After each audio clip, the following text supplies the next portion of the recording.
Welcome guys to Third Degree. You are of course GusGus. We are. Yes, I guess so. We can admit to that. Okay. Okay, first question. Any plans for a DVD compilation of videos and films? There is actually no plan. There is no plan. No. But there is a thought, Okay. but still no plan. But still, but so you have talked about it because you have plenty of footage, all your music videos. Yeah, basically we still have yet to do something to kind of encapsulate these 20 years that we've been working together and maybe try to do something that brings a light on all our history in a package like that. But like I say, there is still no plan. There will be like 22 years, maybe something. I like 22, it's like two swans. Yeah, yeah. The visual aspect of GusGus has always been very important. Yeah. We are very proud of what we've produced visually. We've done a great deal of music videos and it would be fun to bring them all together and deliver it in a DVD package or something. So it is a good idea, at least from It's a great idea. It's definitely an idea, Yeah. but no plan. Okay. Okay. Next question. What is the origin of the band's name? Who came up with it? Siggi Kinski, one of the filmmakers who initially started a project with Stefán Árni, his director partner, came up with this film-related name. The film is called Angst essen Seele auf, Fear Eats the Soul by Rainer Werner Fassbinder. We just love the context that it's taken from in the film, where this immigrant black guy visits a bar in his neighborhood, and the lady at the bar invites him over for couscous, but pronounces it very softly and sexually. GusGus. GusGus? And this connotation with sex and food and love and music is what we loved about this GusGus. Okay. When were you first exposed to modular synths? What drew you to them? And what are your two favorite modules? I'm guessing this goes to you. Okay. You could say that I was, of course, in the 90s very much drawn to analog synthesizers, and started buying analog, used analog gear, and that was used a lot in the first two albums. It was a similar time when we were asked to do a remix for Björk called Hunter, and I had already found this company called Dopfa, who was doing new modular synthesizers, and they were kind of affordable. That was his plan, to make really affordable new modular synthesizers. And I bought a package from him. And I got it at a similar time that we were starting to doing this Hunter remix project. And why I was drawn to it was basically because modular synthesizer opens up all kinds of possibilities to do different kinds of manipulation on the different kind of modules that make up a synthesizer. You can look at the synthesizer is basically made up of 5 modules. There are 3, that is the audio path, oscillator, filter, and an amplifier. And then there are 2 modules called envelope and another one called LFO. And you can find these 5 modules in most of the analog synths. But when you buy a package like the SH101 or R2600 or any of the synths, they're already pre-patched in a way. So you're working with how they're connected by the manufacturer. But if you buy modular, you can kind of reroute and do different kinds of experiments in how you connect these things. That was the reason I was drawn to it and wanted to check it out. And when I got these modules and we were starting to do this remix, I made a decision. I'm only going to use the Dopfa doing this remix. Yeah. So there was the initial need to do some drum sounds. and drum samples from the Dopfer to use in the mix. So I spent 2 evenings doing bass drums, snares, hi-hats and toms and all kinds of bleeps and bloops and just sampling it. And then I started working on the mix with bongo and using those samples. And you can check it out. The Hunter remix is only Dopfer sounds. And after that, these samples that I did made up kind of the palette for sounds I was always using again and again. For example, when we were doing the Attention album and the Forever album, I was using those samples that I initially did in this Hunter session again and again. And it came then quite clear to me that this was a way to create kind of my own palette of sounds, my own sounds, to kind of make an identity that made basically an identity to the songs that we were producing. Yeah. And I could always, hear some guys saying when there was this certain kind of sound in some sound, this is the GusGus sound. Yeah. So it was kind of part of being an electronic artist. For me, being an electronic music artist is the part of exploring sounds. Yeah. And modular synthesizers basically open up all the possibilities that there are no restrictions. Exactly. So it is a way to do something special. Yeah, exactly. In one word, what would you tell to all the LGBT community? Is this my question then? Just one word or what? Yes, she's asking in one word, what would you tell to all the LGBT community? One word. Stay strong, stay who you are. Okay, that's not one word, but if you can find the one word that would combine what you said, what would it be? Endure. Endure? So that's a nice word. But I'm still trying to find the words. I think I will find it. Hold on. It must be something about being who you are and not being afraid of it. Believe in yourself and don't be afraid. And we are entering kind of a new way of society where the diversity is a strength. Yeah.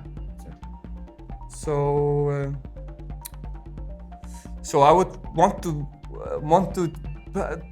change this into 3 words by saying diversity is a strength. Okay, that's nice. Okay, I think you're allowed. Okay. But this is actually my favorite question. When will you remix Daníel Haraldsson, Það sem enginn sér, the Eurovision Song Contest song for Iceland from the year 1989? When will you do a remix of that? Maybe when I will be submitted into Grund, the home for the elderly in Iceland. Yeah. If I find nothing else to do. If you've done everything and there's nothing else to do, this is probably what we're going to do. That's one. That's one. Exactly. Okay, there you have it, Darius. Next question. What's your favorite music in your player at the moment? What are you guys listening to now? Yeah, what is basically in rotation in my player at the moment is this guy, Daniel Veira. That is the brain behind a project called Black Devil's Disco Club. And I just recently went to Beatport and bought all of his latest album. And they have been in kind of random rotation in my studio whenever I'm, fixing something or connecting something. That's what I'm listening to, Black Devil's Disco Club. The new stuff mostly. Yeah. What's in my player is Eniga Meniga, which is a children's record. Yeah, the old Icelandic one. I listen to it a lot with my daughter in the car. Yeah. When driving to school. Yeah, okay. Excellent. It is an excellent album. It's a great album. Yeah. Because very rarely do you have children's material or children's music that's quite ambitious. Yeah, exactly. And good. Yeah, it was this thing in the late 70s, early 80s in Iceland where they were doing this really really Well-crafted. well-crafted children's album. Yeah, ambitious. Ambitious. Yeah. Okay, next question. And maybe GusGus should do a children's album. We already done that. It's called Attention.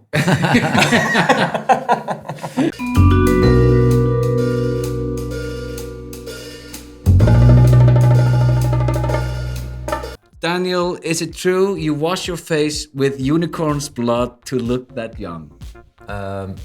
No, that's not really true. It's pig's blood. No, I just go swimming. I try to go swimming every day to keep my youthful appearance. Yeah. And that's it. Yeah, and it's working though. And it's working. Yeah, exactly. Okay. To some extent. Next question. How did you manage to combine in music, love, meditation, and perception of the world?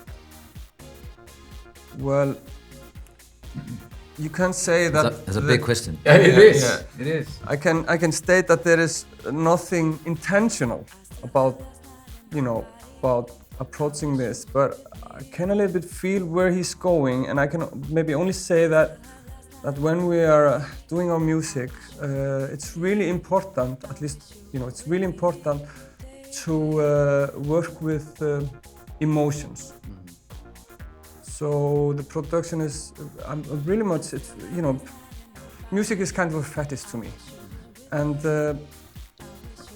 I really much like it if when music arouses me emotionally.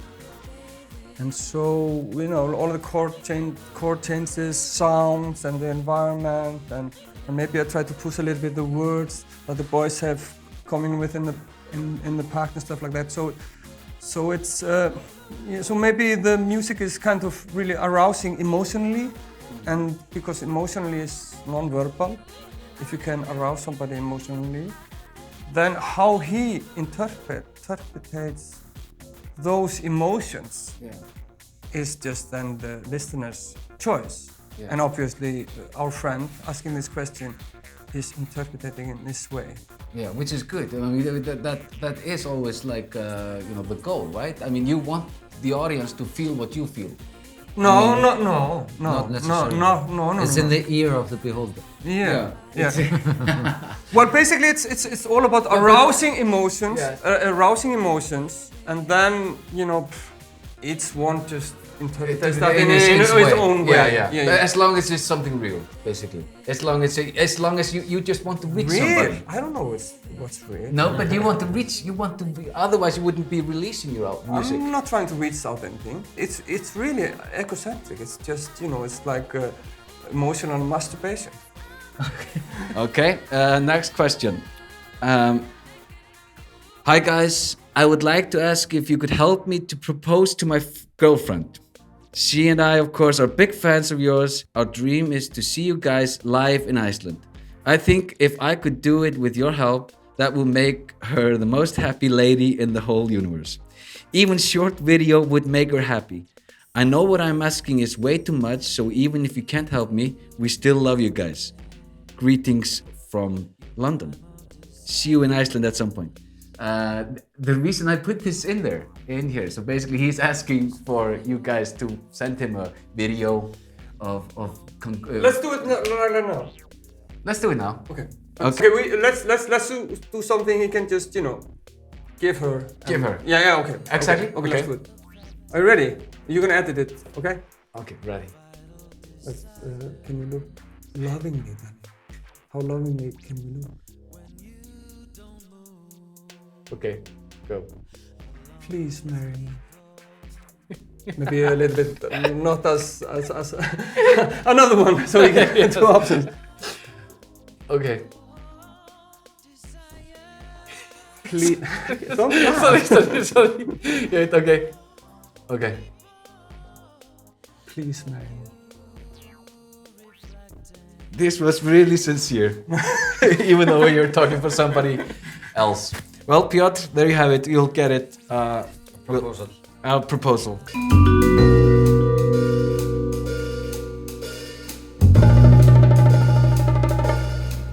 How was Mexico produced? Basically, I'm gonna transform this. Was there anything different about the production of Mexico than you had done earlier? Yeah, there's one thing I can say that was a little bit different. My main thought was not to do Arabian Horse again. Okay. So you could say that the thought was to break a little bit loose, because there was we already had a lot of love from the Arabian Horse, and people were saying, "Oh, I'm looking so forward to next album," stuff like that. It's going to be so great and blah blah blah, and I was saying, I'm just going to do something else. Yeah, different. instead of going the safe way and doing the Arabian Horse Returns. again. Yeah, exactly. Yeah. Something like that. When I look at the albums, even though it was never maybe intentional, it was always kind of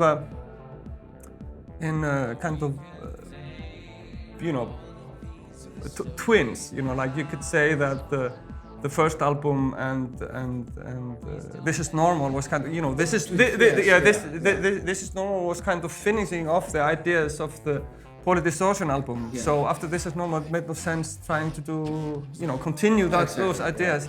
And when we did we did the Attention album, and Forever was kind of examining it a little bit further what we started on Attention. But when we finished the Forever album, it basically did not make sense continuing with it, especially after Earth left. So it was made even less sense. Yeah. And the same was for me with the 24/7, and then Arabian Horse, who was more or less exploring similar sounds and similar vibe that we started on the 24/7. So for me, Forever was kind of finishing off the ideas that we started off on 24/7. So Mexico was kind of breaking a little bit loose and doing just something try to have fun and exploring something different, and I was really happy when there was one of the first songs that we finished was Sustain, and which has this kind of the new wave vibe to it somehow, and I was really pleased when we finished that track. That for me it set it kind of the vibe for Mexico album, in a sense that we were moving away from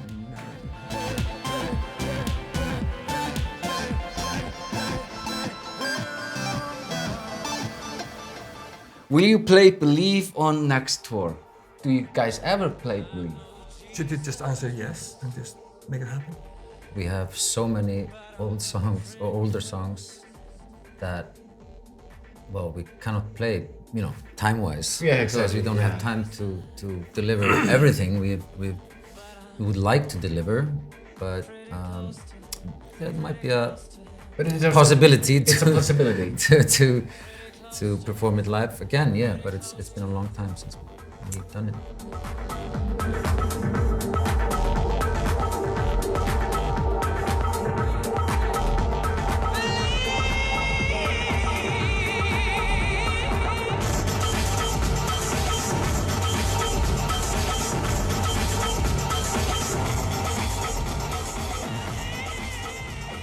There is definitely this seed in our brain into revisiting the 90s and trying maybe to take some of those tracks and make some kind of version that we can do live. But as now we don't have any of these tracks, In the ready. set. Yeah, in the set. But it's true that I would like to do it. Yeah. Okay. Okay, next question. Or gun, maybe. Take that gun. That's an alto favorite of mine. Okay, next question. Can you play on my birthday party? I'll pay. This is from Michael from Slovakia. He says he'll pay. Could he send you an email and have you guys fly over to Slovakia and play in his birthday party? We will definitely consider it. We have Sure. we played once in a wedding. You have played in a Yeah. wedding? That was quite good fun. Yeah? I'm up for anything. Yeah, yeah. Okay, so anything's anything's is possible. possible. It's Yeah, possible. yeah. Okay. Next question. Well, to increase the probability of us playing in his birthday party is for Yeah. him to contact our booking agency. Yes, of course. exactly. Okay, yeah, we should have the directions for Michael. Yeah. So contact your booking Yeah, agency. in Germany, in Berlin, Yeah. MCT Agentur.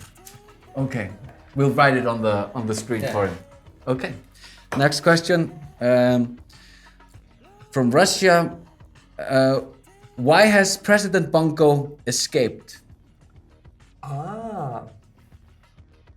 It's a long story and to some extent painful and joyful. Okay. But I think basically he wanted to explore different kinds of music production.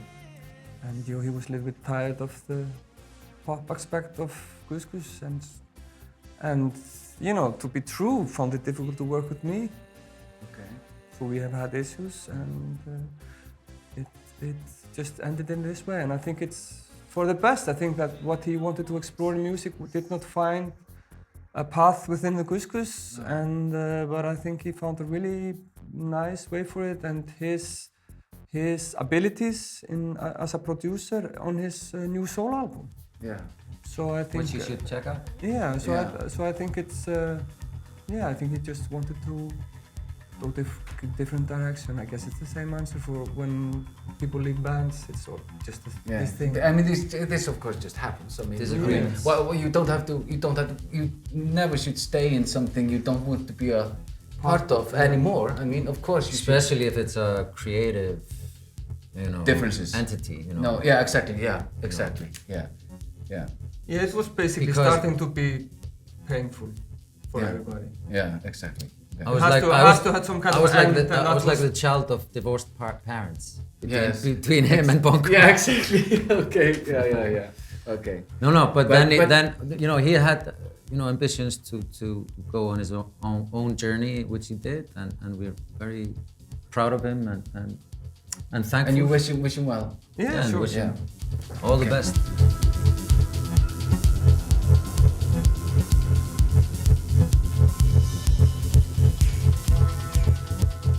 What keeps you inspired?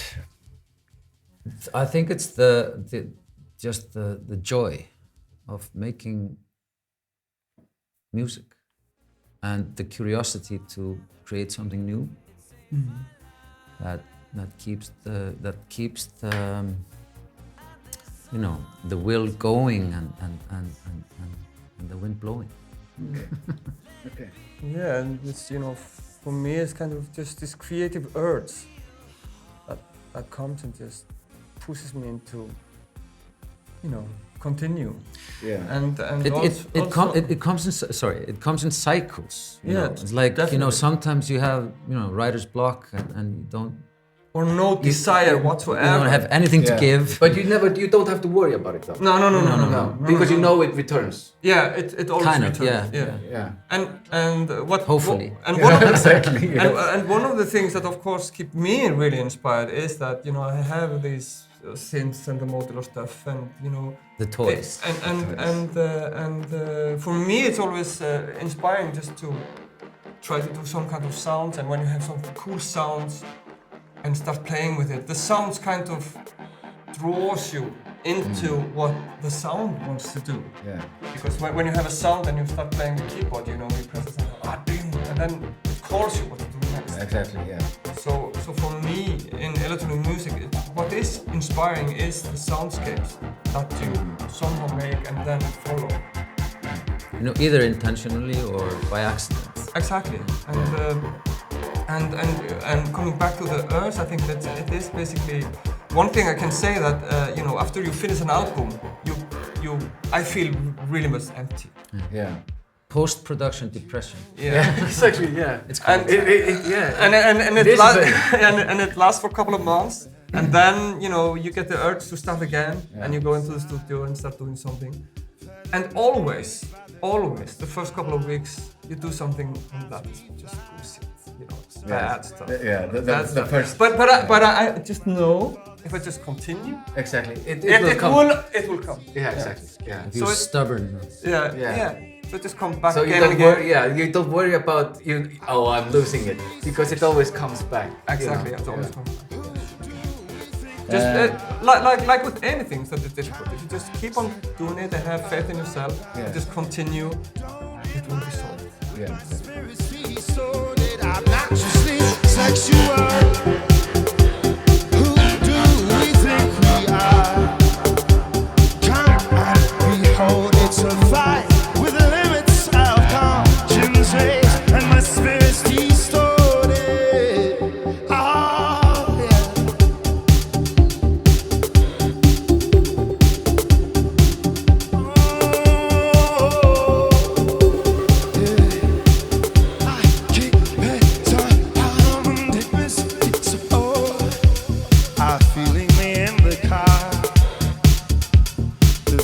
2 points of paramount importance.